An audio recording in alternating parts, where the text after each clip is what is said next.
Coucou tout le monde, j'espère que vous allez bien. Aujourd'hui, dans cette nouvelle vidéo, je vais vous raconter une affaire historique, on peut dire, un peu effrayante, que j'aime beaucoup. Elle a été racontée par Charlie Danger dans la vidéo de McFly et Carlito. 5 histoires effrayantes, je crois. Je vous mettrai le lien dans la description. Charlie Danger, c'est pas une youtubeuse, un peu, qui a comme chaîne YouTube les revues du monde, que je vous mettrai aussi en description, que pour aller voir. Donc Charlie Danger, si tu vois, voilà, je te raconte l'histoire de l'affaire de Dyatlov. Une histoire russe que tu as racontée dans la vidéo de McFly et Carlito. Donc si tu passes là, je te remercie pour cette vidéo et j'aime beaucoup cette histoire. Ça m'a beaucoup touchée, donc j'ai décidé de la faire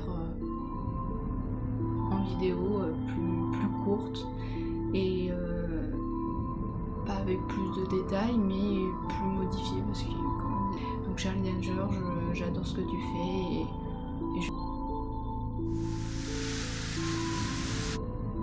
Alors l'affaire de Dyatlov, comme je vous l'ai dit, c'est une histoire russe qui date du 29... Ouais, de 1959, pardon. 10 étudiants en Polytech qui ont décidé de faire une randonnée dans le mont Dotterten. J'ai pas réussi à le dire. Yes. Qui se situe dans l'ouest de l'Oural. Alors ils y vont à partir du 9 janvier 1959. Il prévient un club sportif pour leur dire de telle date à telle date ils vont y aller. Donc ils ont dit on y va du 29 janvier 1959 jusqu'à le 12 février. Voilà, c'est le séjour qu'ils voulaient faire, une semaine à peu près. Un peu plus d'une semaine, pardon. Donc ils ont dit tiens, on va partir de là, on va aller jusque là pour aller au sommet du mont Dotterten. Donc du coup ils y vont tous et au bout du premier jour, il y en a un qui dit je me sens pas bien, je préfère rentrer. Donc il rentre et tout, et il dit bon je vous laisse. Il avait bien raison de partir, vous verrez bien avec la suite. Ensuite il continue et tout, et puis 2 jours plus tard, il se rend compte qu'il dévie vers l'est, vers une autre montagne. Et le nom va pas être très bien, mais bon je vais pas vous le dire en russe. La montagne de la mort, ou appelée aussi montagne morte. On voit, comme je vous dis, le nom morte, machin, vous comprenez qu'il faut pas y aller quoi.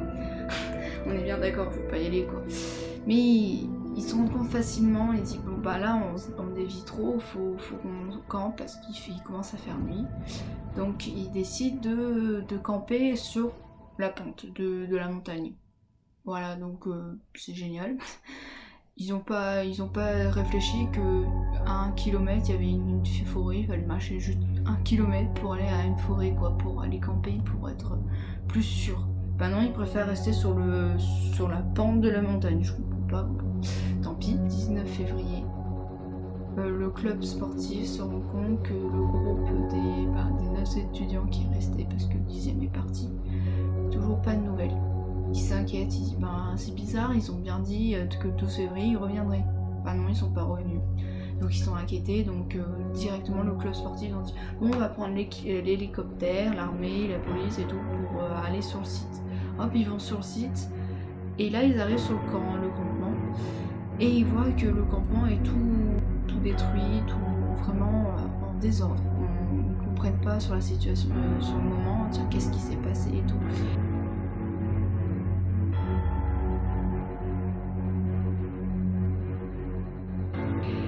Ils remarquent qu'il y a encore eu la bouffe, il y avait quoi d'autre, des vêtements, il restait tout, mais il y avait personne. Et ils se rendent compte que sur les tentes déchirées, parce qu'il y avait des tentes déchirées, qu'elles n'ont pas été déchirées de l'extérieur, mais de l'intérieur. Donc là, ils se disent, mais c'est bizarre, et ils ont eu peur de quelque chose, c'est pas normal, peur d'un ours, je sais pas, mais ils savent pas. Donc du coup, ils partent faire des recherches, ils voient des traces de pas qui vont à la forêt, ils vont vers la forêt, et là, ils marchent un peu plus, et là ils arrivent dans la forêt, et là, d'un coup, ils trouvent déjà 2 corps. Et comme il y avait encore les vêtements sur le camp, ils étaient nus. Voilà, donc. Et on voit rien de spécial, ils ont pas de blessures, rien. Voilà, ils sont peut-être morts de froid, ils ont fait des petites hypothèses sur ça, donc voilà. Par la suite, ils ont dit, bon, on va chercher un peu plus loin, on va regarder les alentours si on en trouve d'autres et tout, parce qu'il en reste au moins 7, c'est encore 7 corps, donc on les trouve. Ils cherchent, ils ne trouvent rien, et au bout d'un moment, ils découvrent 3 corps. 3 corps. Là par contre, c'est pas la même chose. Ils sont encore nus, parce que, comme je vous ai dit, les vêtements sont restés sur le camp. Mais eux, il y en a un qui a la jambe qui est brûlée, qui a la jambe qui a été brûlée, et un qui a eu un morceau de sa main arraché. Et un autre qui était gravement blessé, mais celui qui avait la main, la moitié de un bout de la main arraché, pendant l'autopsie, il a remarqué qu'en fait c'est lui-même qui s'est fait ça, en fait la victime s'est fait elle-même, parce qu'il a trouvé l'autre morceau de sa main dans la bouche, quoi, sa propre bouche, quoi. Je sais pas si vous avez compris, mais voilà. Donc je suis désolée à ceux qui sont sensibles de ces choses-là, mais je peux pas raconter l'histoire sans en parler, donc voilà quoi. Les inspecteurs et tout, ils comprennent toujours pas, c'est vraiment bizarre de ça. Ils sont devenus fous, voilà, ils trouvent que ça, donc ils s'inquiètent beaucoup. Et ensuite ils ont dit, bon bah, on va continuer les recherches, il reste 4 corps, donc il doit pas être long, donc ils cherchent, ils supposent qu'ils ont peut-être trouvé un refuge et tout, mais il n'y a pas vraiment de refuge dans les alentours. Ils continuent de chercher et au bout d'un moment ils se disent bon, on va attendre le printemps, quoi, comme ça on aura plus de chances de trouver les corps. Parce qu'il y aurait moins de neige, comme il fait très froid là-bas en Russie, comme on le sait déjà, bien sûr. Ensuite, arrivé au printemps, comme ils ont dit, ils vont continuer les recherches. Ils continuent les recherches et là, dans un fossé, ils trouvent les 4 corps. Voilà. Mais eux, c'est différent des précédents. Les précédents, eux, ils ont été blessés de l'extérieur, voilà, physiquement. Mais les autres ont été blessés intérieurement. Un qui a eu un cœur perforé, un crâne fissuré, je crois, les boyaux et tout étaient vraiment très abîmés. Voilà, donc ils savent pas sur les corps, ils ont découvert sur les vêtements que des derniers corps, parce qu'ils portaient des vêtements, j'avais oublié de vous dire, les 4 derniers corps portaient des vêtements, celle-là par contre, mais habillés à l'arrache, vraiment à l'arrache, hein, parce qu'il y a une des femmes qui était dans ce groupe, qui était habillée vite, mais à la place de mettre des chaussures, elle a mis un pantalon en fait, donc voilà. Donc ils ont trouvé sur les vêtements des molécules radioactives. Donc ils décident de parler aux habitants, aux randonneurs qui étaient à côté. Et voilà, donc ils vont poser la question aux randonneurs. Est-ce que vous avez vu un éclair de la nuit du 1er février, du 2 février? Voilà, qu'est-ce qui s'est passé? Donc ils posent ça la question aux randonneurs qui étaient à 50 km. Et les randonneurs disent, comme nous on était là ce jour-là, cette nuit-là, on a remarqué la veille qu'il y avait des lueurs oranges dans le ciel. Ils demandent aux habitants, alors du coup les policiers demandent aux habitants pour confirmer cette observation, qu'il y a eu cette nuit-là, sur la lueur orange. Vraiment que tout le monde est d'accord qu'ils ont trouvé une lueur orange dans le ciel cette nuit-là, la veille même. Le truc c'est qu'ils sont pas rendus, les policiers pendant leur recherche ils ont pas vraiment creusé encore plus parce qu'il y avait une station militaire juste à côté.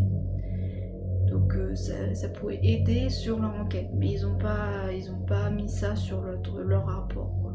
Donc du coup la seule raison pour eux, les policiers, les enquêteurs et les inspecteurs, ils ont trouvé que c'est une avalanche qui a fait paniquer les étudiants en randonnée et qui ensuite qui sont venus fous, ils sont sortis avec l'hypothermie. À cause de l'hypothermie, quand tu fais une crise d'hypothermie, hop, tu penses à avoir chaud d'un coup, donc tu déchires tout et hop tu sors, tu meurs. Donc ils pensent c'est ça. Mais c'est un peu bizarre avec les blessures qu'il y a eu sur les autres corps, quoi, les blessures internes et externes. Donc c'est un peu bizarre qu'ils mettent ça comme résultat. Qu'ils mettent ça sur le rapport, quoi. C'est vraiment bizarre. Donc pour conclure ça, je vais vous donner mon avis parce que franchement... pour moi, je pense que la situation la station... Pourquoi c'est une situation je comprends pas. La station militaire... elle a fait un essai un peu sur des bombes et tout qui sont préparées cette nuit-là.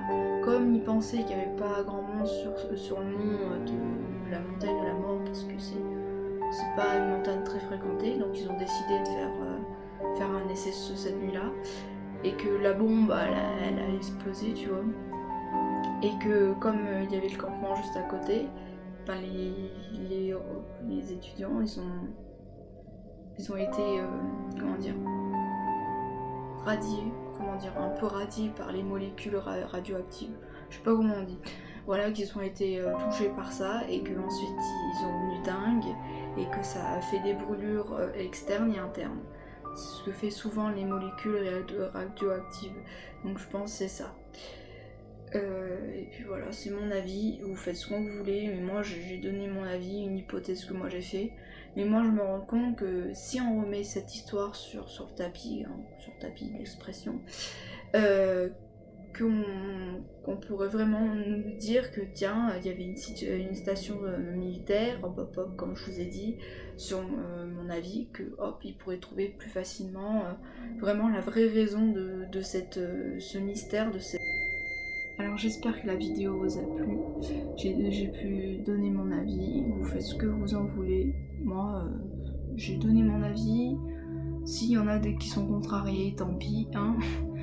Mais si vous avez votre propre avis, mettez-le en commentaire, si vous avez aimé la vidéo, likez bien sûr, et si vous voulez d'autres vidéos, abonnez-vous. Et si vous avez des idées d'affaires que vous voulez que je raconte, mettez-le en commentaire. Salut, ciao, et n'oubliez pas, chaque histoire laisse des traces et évolue constamment.